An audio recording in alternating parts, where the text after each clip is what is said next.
Saludos, mi nombre es Juan Carlos Tejeda Ruiz, estudiante de la licenciatura en Filosofía. El día de hoy veremos la vida y obra de Herman Melville, quien nació el 1 de agosto de 1819 y quien fue escritor, novelista, poeta y ensayista.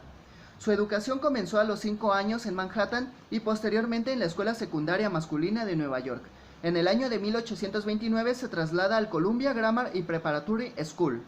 A los 18 años se embarcaría en el St. Lawrence y a su regreso trabajaría como maestro rural. Posteriormente se embarcaría nuevamente, esta vez en el ballenero Acushnet. En este viaje, a lo largo de una serie de travesías, fue capturado por una tribu de los mares del sur, quienes lo vendieron a un nuevo barco ballenero. En este barco sería acusado de amotinamiento y sería encarcelado en Tahití. Después de una serie de viajes más, regresa nuevamente a Estados Unidos el año de 1844, embarcando en Boston. Desde 1840 comienza a publicar sus obras. Primero, Taipí, relatando sus experiencias como marinero. Después tenemos Omu, que significa vagabundo en la lengua de aquellas tribus. Después tenemos Mardi, publicada en el año de 1849 y que tendría un carácter más alegórico. Después, en este mismo año, publica Redbourn, y después, en el año de 1850, aparece White Jacket. En el año de 1851 publica su obra más conocida llamada Moby Dick. En el año de 1852 escribe Pierre o las ambigüedades. También publicó diferentes historias en el Putnam Magazine, entre ellas encontramos Israel Potter y El Escribiente y Benito Sereno. En 1856 viaja a la Tierra Santa y regresa en 1857, cuando publica El Estafador y sus disfraces. También en el año de 1857 y hasta 1869 se dedicó a dar diferentes conferencias.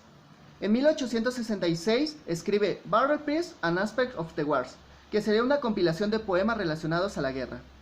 Desde 1866 trabajó como inspector de aduanas en Nueva York, trabajando durante 19 años en este oficio. En el año de 1876 publica Clarel, inspirado en su viaje a Tierra Santa. Finalmente falleció el año de 1891. El día de hoy escucharemos un fragmento de su obra Moby Dick. Con todo, había algunos que, aún frente a estas cosas, estaban dispuestos a dar caza a Moby Dick. Y existía, además, un número mayor de quienes eran lo suficientemente osados como para no rehuir la batalla si se presentaba.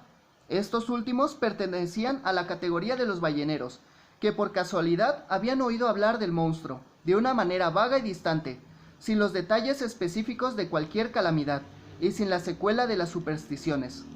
Una de las más disparatadas sugestiones, y que al fin llegó a asociarse con la idea del cachalote blanco en la mente de los propensos a las supersticiones, era el estremecedor concepto de que Moby Dick era ubicuo, y que había sido encontrado, real y simultáneamente en opuestas latitudes.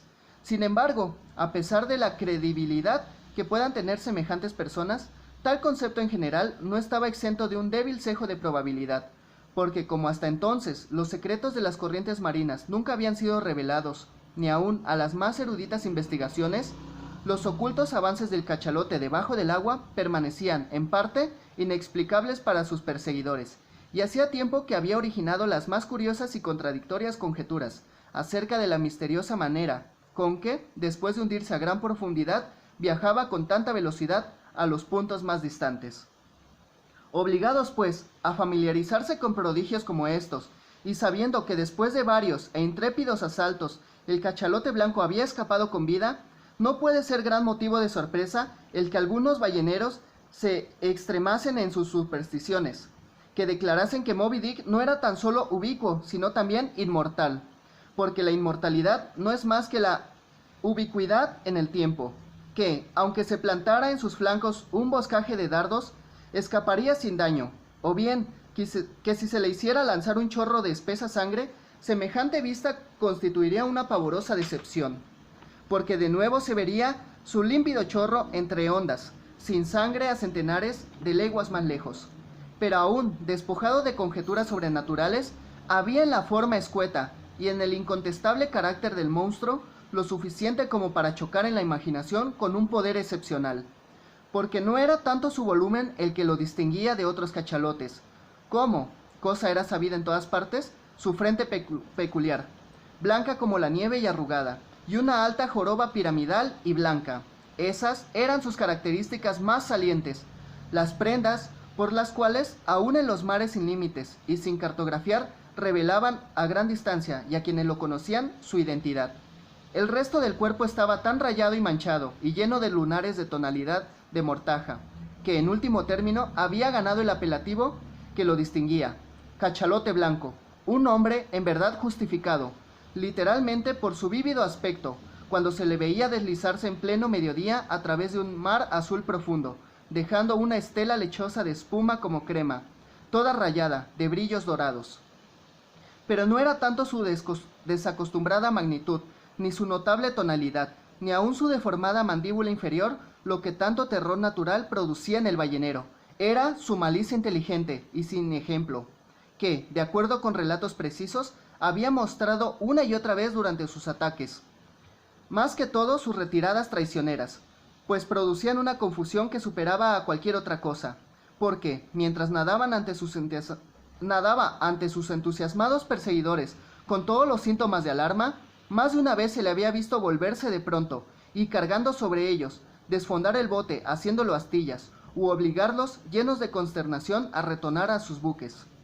Durante su cacería ya habían ocurrido varios accidentes, pero, aunque semejantes desastres, poco comentados en tierra, no eran en modo alguno cosa fuera de lo común en las pesquerías, sin embargo, en muchos casos, tanto impresionaba la infernal ferocidad premeditada del cachalote blanco, que cada desmembramiento o muerte que causaba no era considerado del todo como un acto infligido por un agente sin inteligencia. Júzguese hasta qué punto de furia inflamada y enloquecida se verían impelidas las mentes de sus más encarnizados cazadores, cuando entre los restos de los botes masticados y de sus camaradas despedazados, los sobrevivientes nadaban entre los blancos requesones del rabioso cachalote blanco, para dirigirse hacia la serena, exasperante luz solar, la cual sonreía, allá arriba, lo mismo que lo hace sobre un nacimiento o sobre una boda. Con sus 3 botes desfondados alrededor de sí, con remos y hombres voltijeando en los remolinos, un capitán, retirando el cuchillo para cortar la línea de su proa rota, se arrojó al agua, en dirección al cachalote, como un duelista de Arkansas, que endereza hacia su enemigo, buscando ciegamente con una hoja de 6 pulgadas llegar hasta la vida honda del cachalote. Este capitán era Ahab. Fue entonces cuando Moby Dick, deslizando su mandíbula inferior en forma de hoz, cegó la pierna de Ahab, como lo hace una guadaña con una brizna de pasto en el campo. Ni turco con turbante, ni pagado veneciano o malayo podrían haberlo herido con mayor astucia auténtica. Solo pocas razones pueden inducir a dudar entonces de que, desde aquel casi fatal encuentro, Ahab alentó una salvaje ansia de venganza contra el cetáceo, y además de que por él cayó en una monomanía frenética que le llevó a identificar con el cachalote no solo sus males corporales, sino también todas sus exasperaciones espirituales.